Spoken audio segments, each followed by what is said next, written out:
Imagine a car so outdated, so underpowered, and so embarrassingly slow that in 1957, a time when America worshipped chrome, horsepower, and futuristic fins, this tiny box on wheels could barely outrun a modern lawnmower. And yet, this forgotten underdog didn't just survive. It quietly staged one of the greatest upsets in American automotive history. This is the unbelievable story of how the humble 1957 Nash Rambler, yes, the boring one, ended up beating Detroit at its own game and became one of the most influential cars ever built in America. Picture America in the summer of 1957. Elvis is shaking the radio. Teenagers are falling in love at drive-ins. Suburbs are booming. And American cars? They're turning into rolling monuments of excess. Cadillac is selling chrome-coated luxury tanks with tail fins taller than some children. Chevy Bel Airs look like rocket ships on wheels. Plymouth's Fury is pushing nearly 300 horsepower. Buick and Oldsmobile are getting so wide that some owners struggle to fit them in their garages. Gas is just 31 cents a gallon, so nobody cares about mileage. Cars aren't just transportation. Their identity, their ego, their status. And Detroit knows it. The big three, GM, Ford, and Chrysler, practically rule America. General Motors alone controls almost half of the entire market. Ford adds another quarter. Chrysler takes most of the rest. Together, they hold 93% of car sales. Every showroom follows the same religion. Bigger is better. Longer is better. Heavier is better. More chrome, more V8s, more power. Fuel economy? That's a European problem. Let the Germans and the French worry about that. In America, no one buys small cars. Volkswagen sells only 35,000 Beetles. Renault sells 19,000. British imports barely register. Detroit executives laugh at the idea that Americans would ever choose something small and sensible. But one man is quietly watching, thinking, planning. George Romney, the president of American Motors Corporation. A man who doesn't drink, doesn't smoke, and doesn't believe in the bigger is better culture that Detroit is addicted to. Romney looks at America's giant cars and calls them something shocking, land yachts. He doesn't mean it affectionately. He thinks American cars have become ridiculous, oversized dinosaurs consuming resources in space. And he's ready to challenge the entire industry. But there's a problem. AMC is tiny. They don't have the money, the factories, or the engineering teams the big three have. If GM is a battleship, AMC is a canoe. So Romney needs a different approach. He doesn't want to build a smaller version of a big car. He wants to build something entirely new. A practical, efficient, sensible family car. Not a status symbol.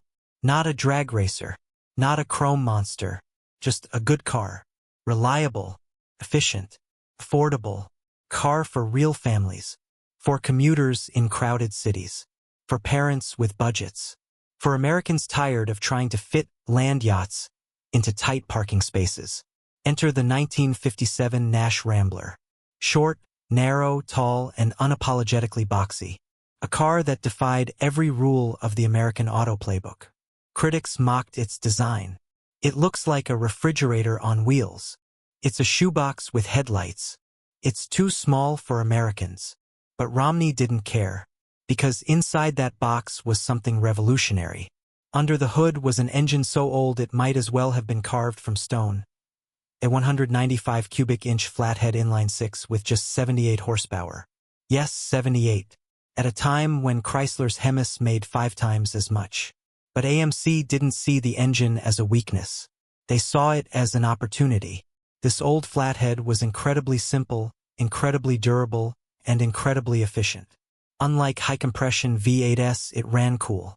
It sipped fuel instead of chugging it, rarely overheated. And it could survive 200,000 miles, almost unheard of in the 1950s. This wasn't a race engine. This was an endurance engine. And when AMC paired it with Borg-Warner overdrive, something decades ahead of its time, the Rambler became shockingly efficient. At 60 miles per hour, the Rambler's engine turned only 2,000 revolutions per minute. Smooth, quiet, relaxed. Motor Trend said, at 60 miles per hour, the engine is barely ticking over. You can hold a normal conversation without raising your voice. Try doing that in a belching 1957 V8 running at 3,200 revolutions per minute. But the Rambler's brilliance wasn't limited to the engine. AMC used torque tube drive, a system critics mocked as old-fashioned. But it was incredibly strong, low maintenance, stable, and allowed more interior space. The Rambler also used unibody construction, something Detroit still hadn't fully embraced. It made the car 200 pounds lighter and 40% stiffer than body-on-frame competitors. This combination made the Rambler efficient, predictable, easy to drive, easy to park, shockingly roomy inside, and cheap to maintain. The result?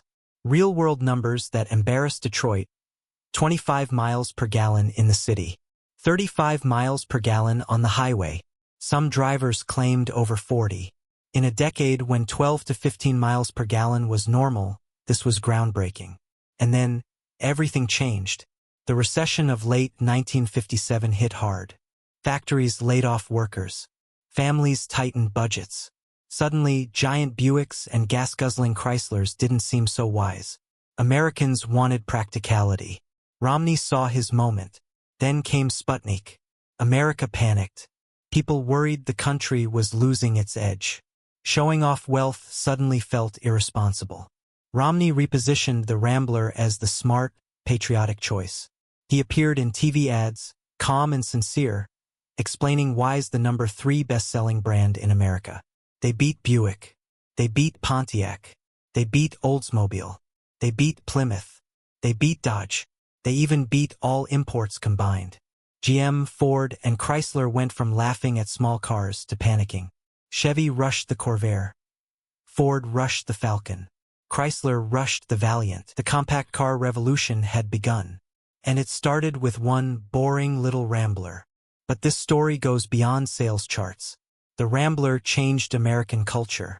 For the first time, buying a small, efficient car wasn't embarrassing. It was smart, responsible, forward-thinking. The Rambler proved that Americans do care about efficiency when someone gives them a real option. Its engineering philosophy, lightweight, durable, system-level optimization, influenced brands around the world. Toyota studied it. Datsun studied it. Volkswagen learned from it. Even Detroit quietly adopted its ideas in later decades. Every modern compact car, from Civics to Corollas to Focuses, carries a piece of the Rambler's DNA. But the Rambler's greatest achievement? It broke Detroit's spell. It shattered the myth that Americans always want the biggest, loudest, flashiest car. Sometimes they want something that just works.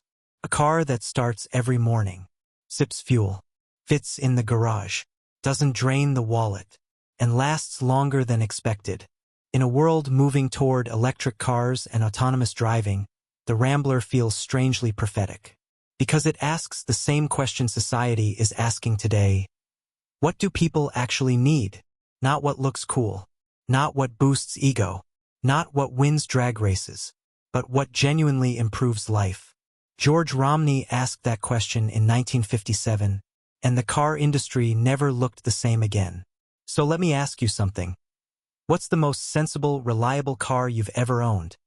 Not the fastest, not the prettiest, but the one that quietly did its job better than you expected?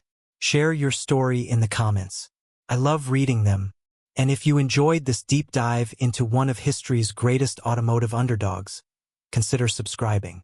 Because there are so many more forgotten machines that changed the world, not by being loud or flashy, but by simply doing the important things right. Sometimes the quiet revolutions are the ones that last the longest.